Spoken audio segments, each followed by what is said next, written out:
Sa tanang dapit nga ako napunta,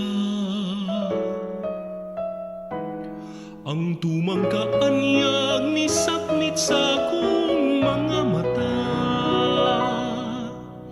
Ikabailo ko pa ba kining yutang pinangga nga ginikanan sa ubos kong harana.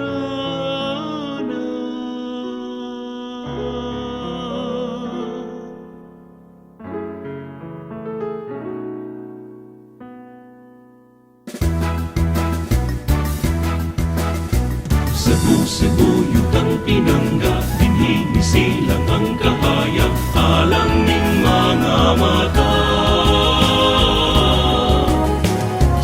Cebu, ni anang dagat, ang kagawasan na imugso.